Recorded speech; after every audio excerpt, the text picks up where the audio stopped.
As he mentioned, I've been working in the field. I tell my students a lot of times that I started in high school when I was in a rock band, and I was in the drama department, and I started taking film classes. So that was way back in the late 70s. And I had a passion always for dramatic arts and for the technical side, the lighting, the audio. And as a young man, I always was like a butterfly, jumping around from one thing to the other thing, one thing to the next. And it was hard for me to focus when I was younger. And it wasn't really until I got to graduate school that I realized that I'm never ever going to focus on just one thing. I'm a multimedia guy, kind of a jack of all trades. And so I've been here for a while, for about 2 years, and I have a clip here, an audio clip I wanted to play for you guys. Okay, there it is.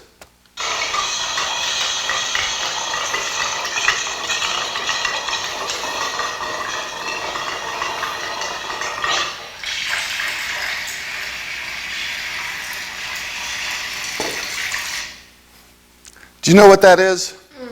Rain. You know what that is. Sounds like rain. What is it? Rain. It's pretty close. It's water.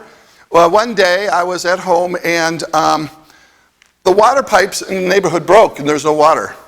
So while I was working, I turned on my faucet so I can wait for the water to start. I knew it was coming, and so I could flush it out. And I was working, and probably an hour later, I started hearing this,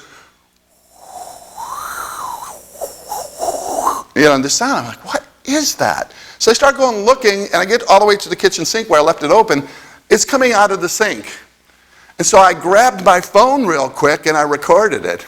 Because I like audio things a lot, And I played that just a little segment for you. I sat there for like 4 minutes for the thing that started from the all the way till it was coming out of the sink there.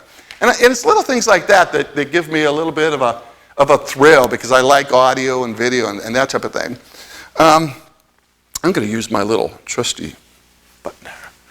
Okay, so as far as an introduction is going, multimedia is a lot of different things to a lot of different people. I've been delving in it since the mid-'70s, and what I'm going to do today is give you a little bit of broad strokes and then a couple fine strokes about what communication and multimedia is, and then a little bit about who makes it and how do they make it, and a little bit of why.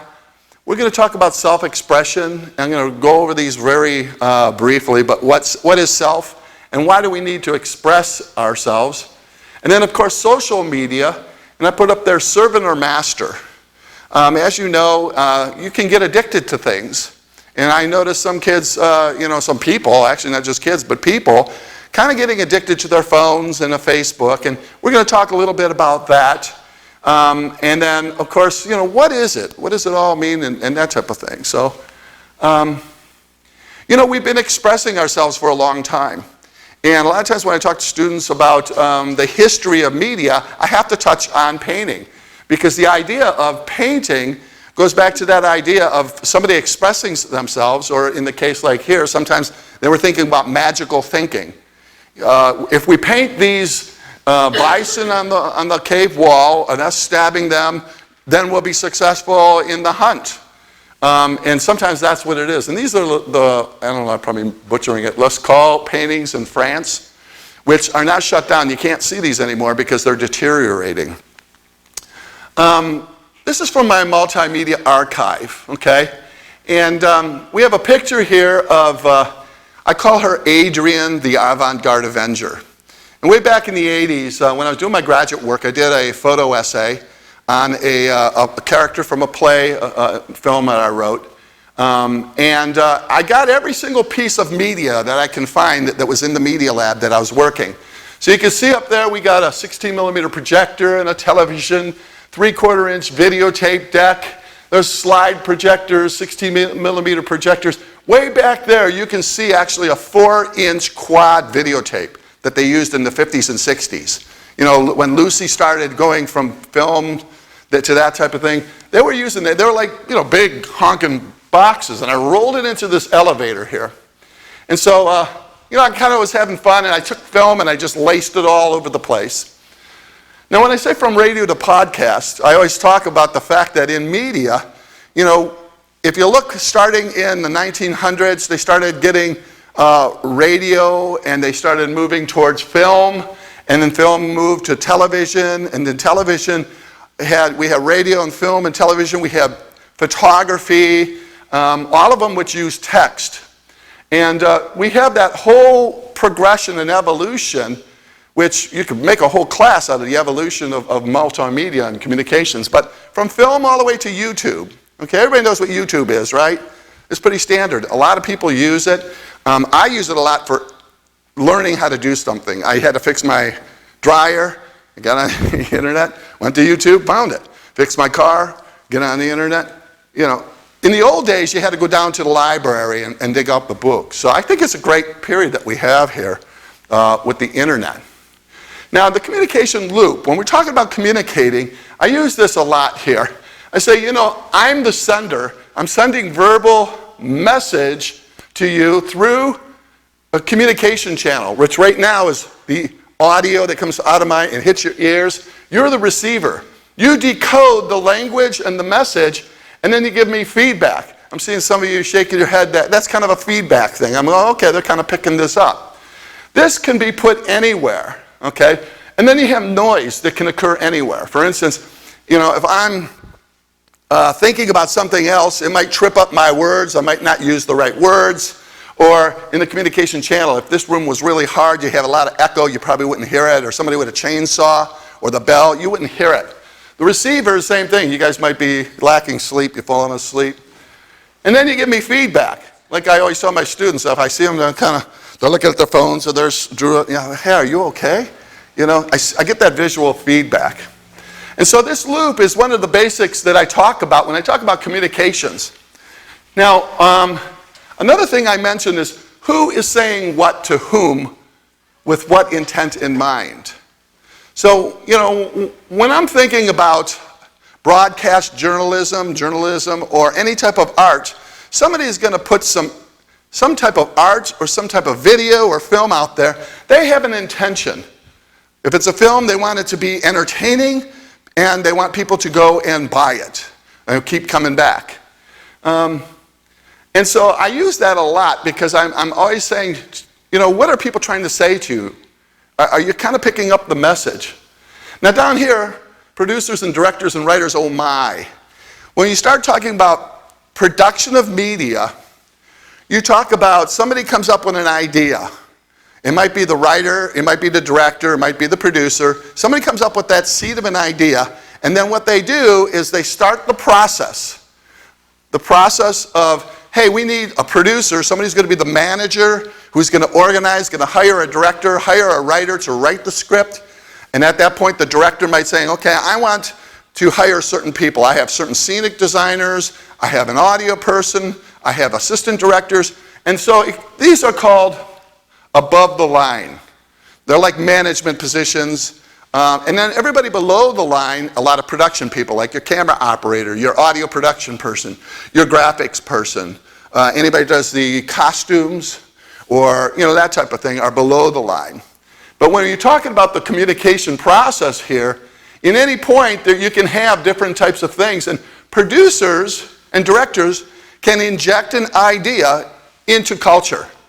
If they have an idea and somebody gives them money to produce it, that idea can go into the culture. Now, I'm not going to say everybody's going to accept the idea, but they can, kind of like in a hypodermic needle, you put it in there and you see what happens. And so producers and directors can do that. This next slide is feedback. Have you heard about that lady right here? Is Senator Maureen Walsh. She said, nurses don't work real hard. They're playing cards most of the time, critical care nurses. Well, my wife is a critical care nurse, and this just blew her top. She was like, what is she talking? And she found this and shot this to me, okay? In cards you can say you got a number, you don't have it, go fish. Well, when you're having pain and a nurse says, what is your pain from 1 to 10? 8 is supposed to be like, 10's the worst. All right? And this kind of has a comedic thing. It's funny. It's kind of releasing information back to these people Senator Maureen, you just kind of got a lot of people really angry about what you said. Now, she's backpedaling now, but all of these different types of memes are feedback to what she said. And now she's trying to go, okay, let me go back. I had a hard day. My mother was a nurse. So feedback is important to know if people got your message correctly. Communication is also for a couple other things, to inform people. Like when there's a broadcast, all of a sudden it says, hey, everybody, tornadoes coming, hurricanes coming. They're informing you about something or educating you about something. Like there's a lot of educational videos, or like I said, I go to YouTube and pick up video to learn about something. Video and audio and graphics and text and all that can help you to educate, inform, and of course entertain. Sometimes people will mix this too. So you educate somebody and you have an entertaining, maybe a storyline that's kind of funny or relevant. So it's important that when you communicate, you think about, okay, am I informing somebody about something? Am I trying to educate them, or is this entertainment? And it goes to advertising too. When you're doing advertising and promotions and that type of thing. Commercials inform you about a product or a service or an idea that's out there. So these are my theater origins. Can you pick which one's myself, which one's me up there? Okay. This guy here with the long hair with the white shirt. Okay. When I was at Cleveland State, I got into the theater department, and some of the things that were teaching us, and we learned things about storytelling and the whole idea of, for so long, millennia, we've been learning about storytelling, and the idea of having character and action and plot. We talk about storytelling through the text of the script. When we're on stage, movement, visuals such as costumes, set design, props, movement and visuals and voice and music, painting. These are all things that go into the interdisciplinary act of putting on theater. And this is stuff that I apply to the video production, the graphic designs, or even when I do photography on setup. Now the rhetoric over there goes back to the idea of the communication, rhetoric of logos, pathos, and ethos. The idea of having a logical reasoning to your communication, to having a pathos, which is some type of emotion or mood to it, and then also ethos, and then the ethos. The ethos is, I always start with the ethics, or the idea of how is the community, who's your target audience, what is the values of that cultural group that you're trying to target. And so those things go into theater, which is kin, family, to film, and to video. And then when it trickles down into photography and image, you still got to kind of think about that. What is your message? What is your mood? What is your target audience? So when we start production, we think about pre-production, the planning side of it, coming up with the ideas. The producer has to come up with schedules, budgets, who's our crew, the people, the equipment, the places, the locations, is it studio or film, of outside. They do all the planning. People like Alfred Hitchcock spent anywhere from 50 to 60% of his time on the production, in pre-production planning.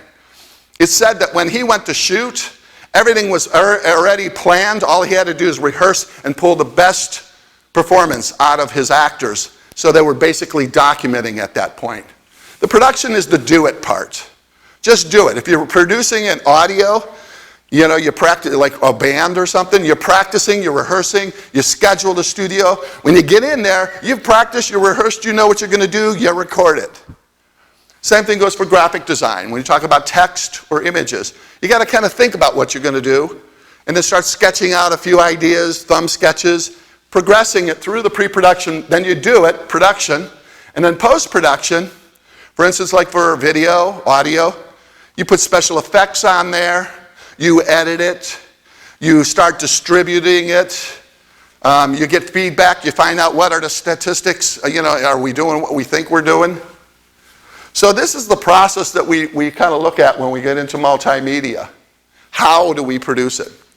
Now these are professional tools. If you've heard Adobe before, Adobe Products has kind of taken over, has kind of a monopoly for professional designers. So when you talk about, going to Adobe, you could use text in Illustrator, in InDesign, In any of the programs, you're using text. Premiere is for video production, editing. You have Audition. And this is really not meant to be a commercial, but each one of these here has some type of program that you could do in Adobe. And you can actually go and get like photography for $9.99 a month and just have one or just a single app. Or you can get the whole thing. And again, if you're a professional, it's going to cost one thing, but if you're a student, it'll cost another. But it's a great tool to have for doing your art production. Now, in this particular one, personal producing, I've listed some. I just kind of did a quick Google, okay? How many people have done Google? It's pretty standard, right? You just type it in, you say, hey, what do you think about, and it comes back with all these hits. They have these algorithms that they kind of go out and look at all the top hits. If you're at home and you're poor and you can't afford Adobe and a production, unlike when I was a young man, okay, I had to go buy film, have a film camera, buy the film editing stuff, start editing it, you know. Now, you could take your phone, you could shoot a video, put it into the iMovie app on your phone, edit it, put some text and graphics in there, maybe even a little couple slide transitions, and upload it to YouTube very rapidly. Okay? You can get online and do freeware. There's all sorts of different companies that say, hey, you know, you want to do illustrations? Instead of using Adobe Illustrator, we have our freeware program, and you can download it. One of them, like Photoshop, I use GIMP, because I don't need Photoshop and pay them $9 a month. I go and I found GIMP, and GIMP helps me do what I needed to do. But for each and everything, animation, graphic design, photography, editing, you can find a freeware out there. So everybody can have a voice in producing. Technical and creative side of what you're doing is important. Ryan and Cody allowed me to take a picture of them while they were working on their photo project. It was working with models and lighting and everything. I always try to push the idea of creative and technical. Learning your camera. Learning your hardware, your equipment. That's very important. Where's the buttons? What does it do? Look at your manual. I also talk a little bit about the creative side and get into the side of creativity. Yes, you know where the buttons are. You know how to zoom. How do you use them, though, to help communicate your message? This is one of my ideas about going from avant garde, which is, they call that, it's just really strange work. You ever look at something and go, what the heck is that? And you scratch your head. Well, there's a progression that I've noticed over the past 40 years, and I'm sure it's always been there. But, you know, when I was a young man, I was into surrealism art. I was into avant-garde, just really strange, out on the fringe stuff. And I realized nobody was paying. I wasn't making any money, but I was expressing myself. And I noticed on the other end, there's commercial artists, and they were working every day, and they had benefits. And they were making money, and their artwork was out there on billboards or on the, films. And so there's a progression when people start creating something. A lot of times they're like on the fringe, pioneering. And then some people notice it, and then people start using it a little bit, the idea, and then it's injected into commercials. And you start seeing, you ever see the Matrix? When they shoot the guy with the bullet, and he goes back like this, and it spins around? After they did, it was so creative. After they did this, people started creating all these commercials using that technique because it was such a hot technique. It was something they created. And so eventually, everybody's using it. It becomes a cliche. It's like, oh, please don't show me that again. I've seen it 12 times already today. So there's a process of being creative, and where is the creativity and the commerce to be able to, the ethos of trying to meet people halfway and say, this is really creative. You got a large group of people that like it. They're going to draw closer to it, and they're going to want to see the commercial or the film or whatever it might be. Now, when you go to publish, okay, in the old days, if I produced an audio recording of my band or a film, I would have to find some type of nightclub or a venue that would hire me to play my stuff. I'd have to hire a producer to create the records and then try to distribute them. Nowadays, you can do GarageBand, which is an audio recording. You could create your stuff and then upload it to Bensound where people can download it, and sometimes you could sell it. You could actually put your stuff on iTunes now and sell your stuff. And there's also, that's for the audio, but there's the Vimeo. You guys ever hear of Vimeo? It's a lot of artists and filmmakers, when they're first starting, they'll upload their stuff to Vimeo. And it's a venue for people to show their independent films.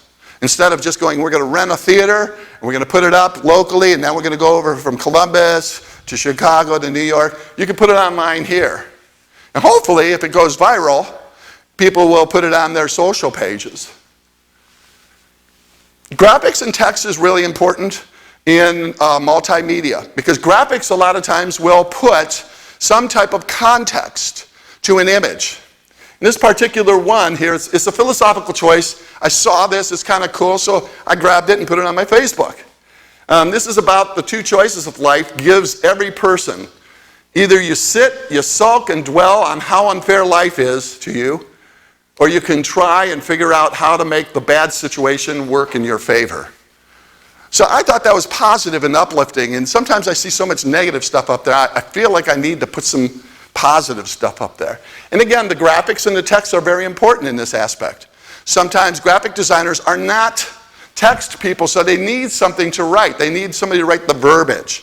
The same thing goes sometimes for filmmakers, I'm a director, I'm not a writer, okay? Now we're going to move to self, and just very briefly, I want to touch on this here. When we talk about self, we talk about a person with their ego, and I always say, are you the center of the universe? Sometimes when I'm looking at Facebook and I see people, it seems like they don't notice anybody around them except for themselves. They're just really ego-central in their own world. Then, of course, you got the super ego, the part that says, hey, is this the right thing to do? Especially within the context of my ethos, my group that I'm meeting with. When I was going to put up that song from The Who Are You? Because it was really, as part of my age, it was really something that started asking, who are you? What are, and so it kind of makes you think about this whole process. I think sometimes in society we don't know who we are, we don't know ourselves, what our strengths are and what our weaknesses. But, there's a very good article that I was reading, and it really talks a lot about that. I'm not going to go into depth in that, but it's when you start talking about scholarly types of study, you're going to find a lot of abstracts and stuff in there. You can hit Google and then hit the scholarly studies, and you can read stuff about that. But I'm not going to go too much into it. But it's important that as selves, as people, as individuals, within a collective, within a group, we have Killroy here. How many people remember what Killroy is? Killroy? Okay. When the men in World War II were over in Europe, sometimes they'd scribble, Killroy was here, and put that little guy there snooping over. It wasn't the first time they were doing it. I think the Australians and British people were doing it first, but then the Americans saw it and they started, and it was kind of like a stamp. I'm American, boom, and I'm here. Okay, I'm an individual. So he was expressing himself when if he did something else, if you're going to stand there and do this big drawing, painting, I'm sure the colonel would say, hey, Raphael, come on over here. Let's get back. We got to go. All right? Did anybody see that movie about the art in World War II, the Monumental Men? It was a fascinating movie, okay, about all the art in Europe that was being taken by the Germans and stuffed into these castles and mines and stuff. If you get a chance to see that, it's kind of interesting. Public expression. It's beautiful. This is a train. It's beautiful, but it's probably illegal. But sometimes we express ourselves not thinking about the ethos, about, should I do this or not? Well, sometimes it's just going to blurt it out. And some of us do just blurt it out. I do that sometimes. But we have to think in terms of public expression and personal expression. This was way back in, 86. I had a Polaroid camera. I took a picture of it, and right away, I opened it up and I scribbled on it and opened it up, and I had art. Okay? And it's been on a Polaroid in a drawer somewhere. I don't show it to a whole lot of people because it's been a personal expression of mine. I didn't feel like I needed to put it out there. Sometimes it's personal. You ever hear, I have to tell my son this sometimes, okay? Just because it comes in your head, it doesn't have to come out of your lips. Okay? You need to think about what you're doing here, okay? And my son is kind of capturing that idea, but this was a personal expression. What is your personal style? For a long time, I was into surrealism and abstractionism. I was doing performance art for several years in the United States and over in Europe, doing some really bizarre things, okay? And that was my way of expressing myself on the fringe of culture. Some people express themselves in different ways of dance, of graphic design. They pick their own, what that makes them feel good, okay? And do you have to share it with the world? Do you really need to share it? If you express it, there is a certain catharsis of being able to draw something and say, I did that, it looks good, I'm going to hang it on the wall. Whole world doesn't need to know about it. Now, self-expression is the expression of the self. Now, I see this picture online, and I download it. Are we dummying up, or are we just having fun? I think it's a little bit of both, okay?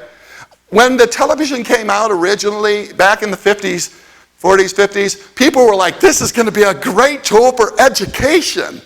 We're going to have PBS, and people are going to be so much smarter. Well, what happened was they kind of dummied down TV, and what happened is they actually say, and I've seen this statistic before, that you have more brain activity sleeping than you do watching television. And I'll probably say, yeah, my case study is this. I've probably seen every single Frasier and MASH over and over and over again. Because when I'm flipping, I'm like, garbage. Okay, let's just go watch Frasier. And so, we kind of have that knee-jerk reaction of falling back to our default position rather than going out and trying to look for something new. So we're expressing ourselves in different ways. Here, Chopra, Deepak, am I saying that right? Deepak Chopra. He is kind of a guru on self and developing yourself. And on this page of his webpage, he kind of says, there's different ways to express yourself for your higher self in social media. And he talks about different things about being like, okay, stop and think about, is it positive? Is it true? Is it going to help you become a better person?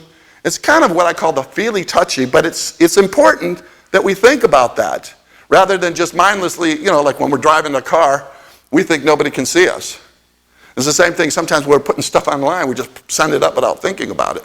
So it's important, and why do we do that? Well, we're expressing ourselves. This is a photo of my father and my mother way back in the 50s, my Uncle Paul. And, my brother took all the photos and he scanned them and he uploaded them to a place where all the relatives can now see all the photos. My mom was like a photo bug. So back in the 50s and 60s, while she was taking all these photos, now my cousins are like, oh, that's kind of cool. I never saw mom that age before. And so he uploaded these, and now you start seeing these on Facebook or wherever, on social. So I put it up there to go, hey, this is kind of a cool picture from the 50s. And so that's one way of sharing the love within your family, sharing images that you like. There's also political and graphic text. We've had enough of you two. It's time to remind Congress that they work for the people, not the parties. So a lot of people do political type of memes, short graphics, a little thing. It's kind of laughing, yeah, that's true. It kind of lets off some steam, helps everybody express and identify with either Republican or Democrat or neither, that type of thing. So we use media as a political outlet. And there are people, politicians, that do monitor. They kind of go, hey, what's the tone out there? What's the environment? Political video, audio, graphics. This video that came up was talking about social paradise down in, I think it was Argentina. And you watch the video and they got text and graphics, almost to the point where it was an infographic telling you about why socialism in our country is not going to work. And it was what was it? I forget the name of it here. PragerU, there it is, up there, PragerU. And every once in a while I'll look at these and you'll see these people, they're conservatives, but they're making a statement for themselves as the conservatives. Editorial graphics. Sometimes we have to say something about something. And I saw this one, it's kind of interesting. You got the bird, the monkey, all these animals over here, and the guy says, okay, for a fair selection, everybody has to take the same exam. Please climb that tree over there. And I'm thinking, that poor fish is not even going to get off the stump. All right? And so our education system, everybody is a genius, but if you judge a fish by its ability to climb a tree, it will live its whole life believing that it's stupid. And it says attributed to Albert Einstein. He's a pretty smart guy. I don't know if he really said that, but I saw it and I liked it and I put it up. Okay? But it's in terms of education and that type of thing. You know, what are we learning? What are we teaching? How are we doing it? It always amazes me that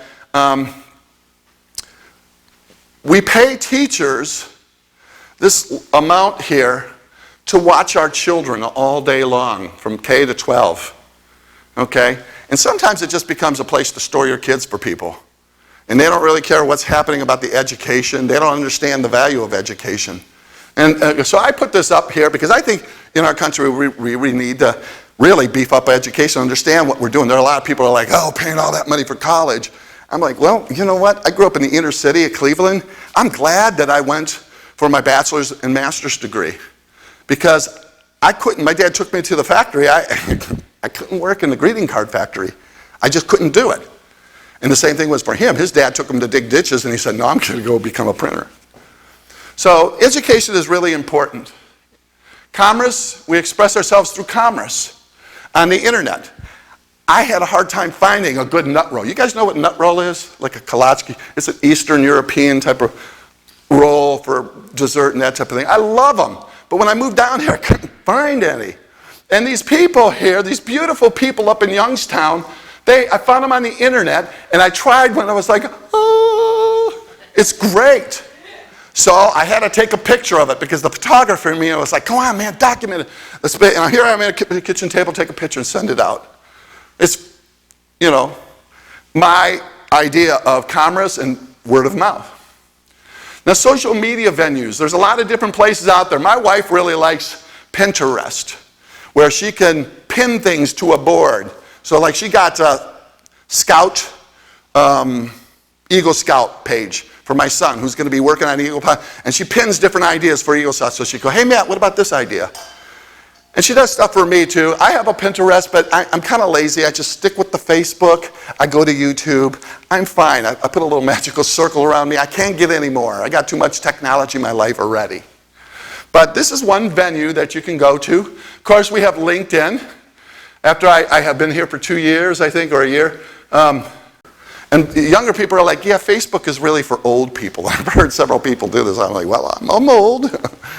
But, you know, there's different types, and they're targeting people for what their expression is.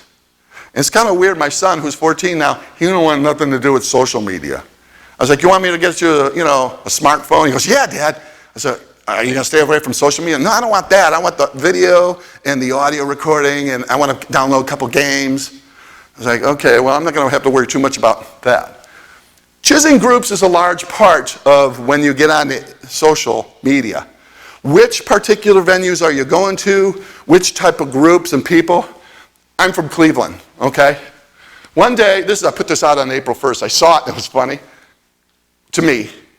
One day, Cleveland Browns will be a Super Bowl champions. They've never been to the Super Bowl at all. Back in the 80s, when people are talking about sports, I'm like, I'm sorry. I grew up in Cleveland. Back in the 70s and 80s, no Cavaliers didn't win anything. The baseball team didn't. I got burned out. I was just going, I'm going into the art industry. I just forget about sports.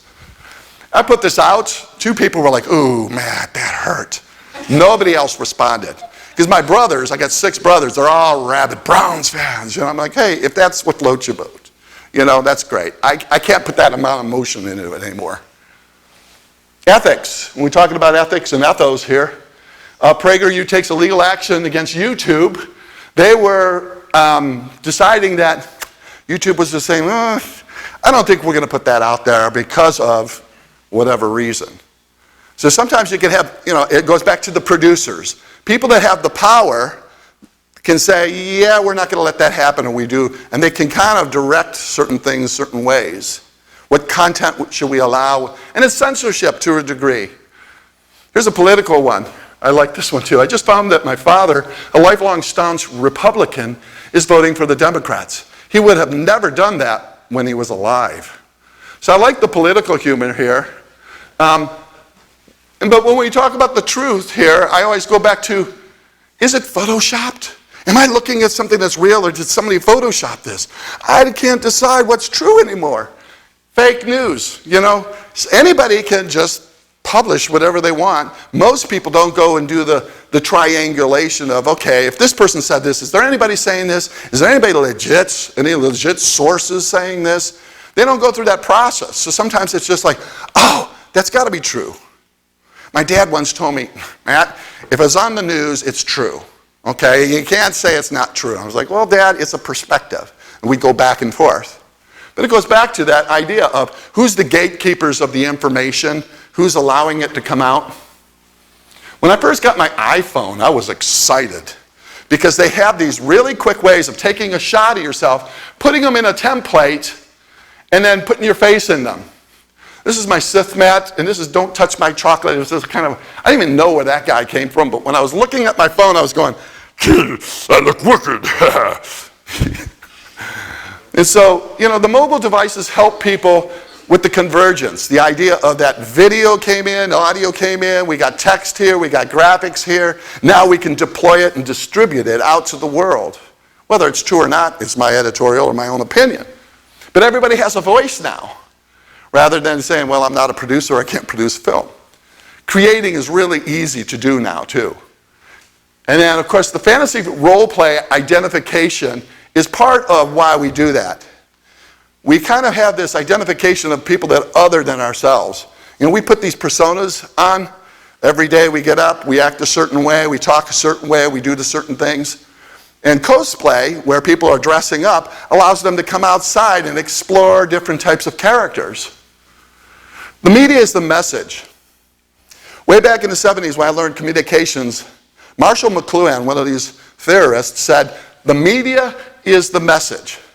So much as, the way I understand it, that media is more important than what you say. And nowadays it really is, because people are taking their video phones, putting them on the cars, and they strap them in there and turn them around, and they let them run. So you're starting to see some really weird videos, like these accidents occurring. It's like you never would have saw that. Stuff that you didn't see is being documented now. But it's really important that, you know, people have these power things in their hand, and it's really causing their focus to be drawn away from the outside, I think, and not be, you know, it's like they're seeing the world through here. I tell people, I go, you know, if aliens were coming over here, everybody would probably be putting their cameras up looking at the screens rather than the reality of the issue. You know, so it's become kind of an interesting object. Now, in terms of effects, there are all sorts of reports, and this goes back to TV and radio. What are the effects on people, the individual, the culture, social comparisons? And it runs on and on about social media esteem. Sometimes people see pictures of themselves that they didn't think were gonna, and I was like, oh, I didn't want that out in public. Or, you know, I see a picture of myself and I just look so ugly. And you know, when I used to work in the fashion industry, I used to tell the models, I go, it's really, you have an opinion of what you look like, and sometimes people have a lower opinion, but other people don't see that little mole that you see. And you think the whole world is around this mole, looking at you, staring at your mole, and most people don't even care about the mole. So it's important to realize that effects can affect esteem, data security. For instance, you know, somebody puts out a photo, hey, here's my kid playing at, you know, the school. And what they just did was they put a picture out, here's my daughter. Some photos had a GPS or a data put to it, so people can find that daughter, know where they're at. And it's not just that, but it's also the data goes, when you go to Facebook, you know, what's your phone number, what's your address, you know, that type of thing. So there's data breaches too, all the way down to, you know, Google and also Facebook. Censorship is really important, and we talked a little bit about this before. And right now there seems to be this thing where people are censoring conservatives.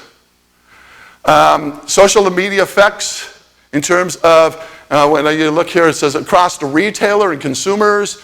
You got effects of social media on marketing, on body image concerns. You know, we go back to that whole idea. Is the beautiful woman a blonde, blue hair with this size weight and these size breasts and this clothing and this kind of makeup? You know, who is setting the agenda for that? You know, and so those are kind of important things that we got to look at when we talk about the effects of social media, addiction to it. You know, I think in the Facebook, we talked a little bit about Zuckerman and, you know, who owns, well, he's got the part here about the privacy of data, but also I put down here, what about the ownership? You know, when you join Facebook, they say down there that they could use your photos for promotion or for whatever use. And of course, it doesn't even have to be about that. People can download your stuff and use it.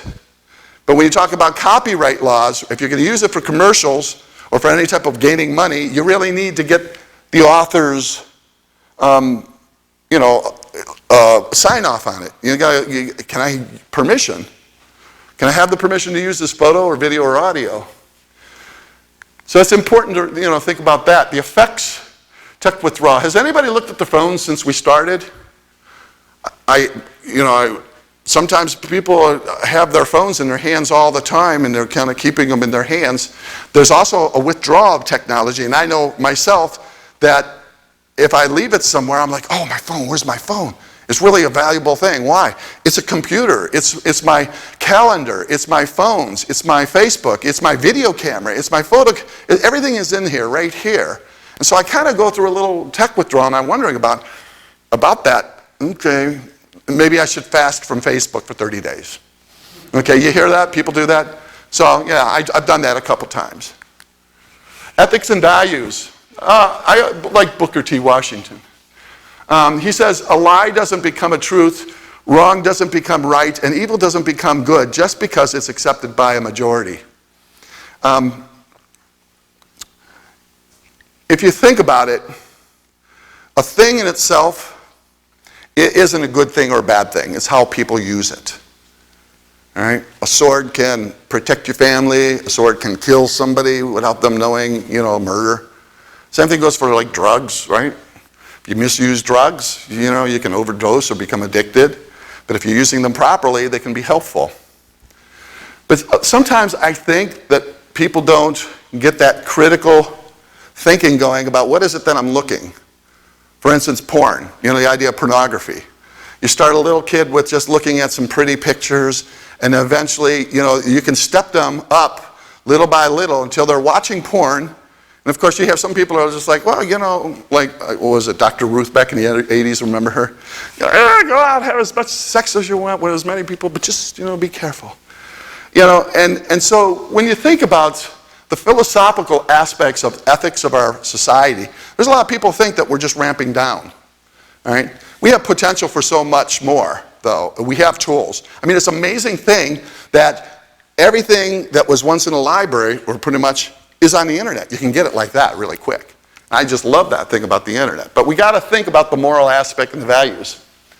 When you're posting, you know, think, is it true? Is it helpful?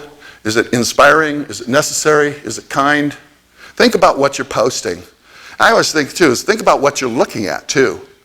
Some people believe, or psychologists believe, that anything that comes in through the senses is stored in your brain somewhere.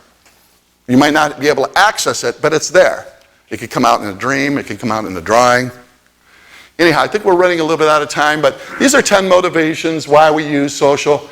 We stay in touch with friends. We stay up to date with news and current events. We fill spare time. We don't have nothing to do. Let's pull out Facebook. To find something funny or entertaining, kill some time. I stopped watching so much TV and started looking at my internet. General networking, like LinkedIn, because a lot of my friends are on them, peer pressure or group identification. To share photos or videos with others, like my brother did with me and the rest of our family. To share my opinion. To research and find products to buy. To meet new people. I also to go fix my washer or my dryer, my car. So there's a lot of reasons. Is it going to become our servant? I mean, or are we going to be their servant? Are we going to be to the point where, you know, my mind goes to the point where eventually we won't need the phones. The chip will be put right into the back of the skull or somewhere, and you'll be able to watch the videos directly in your eyes, hear the audio through, they'll connect it right back here. Sounds like science fiction, but if you look at some of the pictures of how many parts of the body have been replaced with technology, I think we're up to about 40% now. So, are we going to take charge? Are we going to be using it? Now, we're going to talk about the Matrix today. The Matrix is kind of a really very potent movie when you talk about technology and who's taking over, that type of thing. But it's interesting if you haven't seen it. Some of the sources I use, I kind of put those up there. Art therapy, multimedia is used for therapy to help people psychologically. Like I said, they got the good side, the bad side. How can you use art for the good or for the worse? Using technology to help express yourself. What is multimedia? There's so many things out there. If you do the research, they pop up.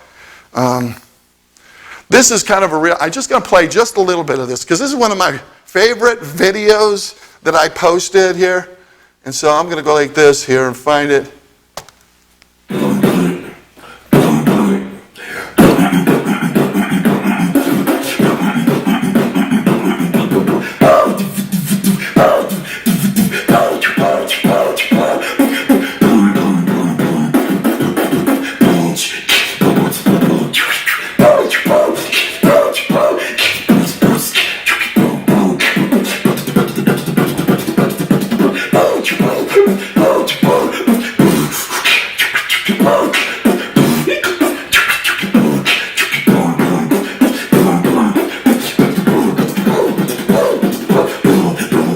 Now this is like a 4-minute video. He goes on for a little bit here, okay? But then his daughter kicks in, okay? And I think she kicks in probably around here.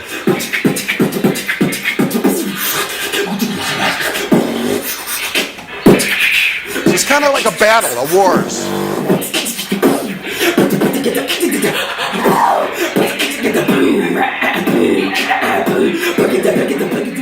It's kind of interesting. They're using somebody told me they're actually speaking words, but they're drawing them out and making them as sounds. And every once in a while you hear a stray word, you're like, oh, that was a word.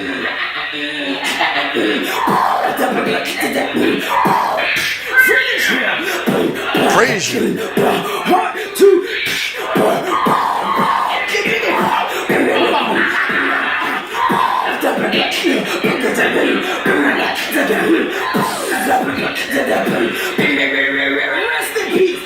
Rest in peace. So anyhow, when I first saw that, it reminded me, like when I was in the band back when I was in my early 20s, and we got done playing and rehearsing, we'd walk up to the store to get some more beer, and we'd be walking, and we'd be in rhythm, the drummer and the guitarist, and we'd be like,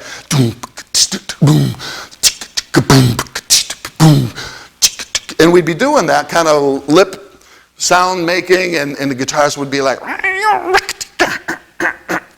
and he'd be jamming, and we'd be walking and we'd jam, and it kind of reminds me of that, So it's really important, I think, for us to think about, how we're using it, how we're expressing it, what we're saying, and that type of thing. I hope that you got something out of this presentation. I wanted to turn it over. You guys have any questions that you would like to present?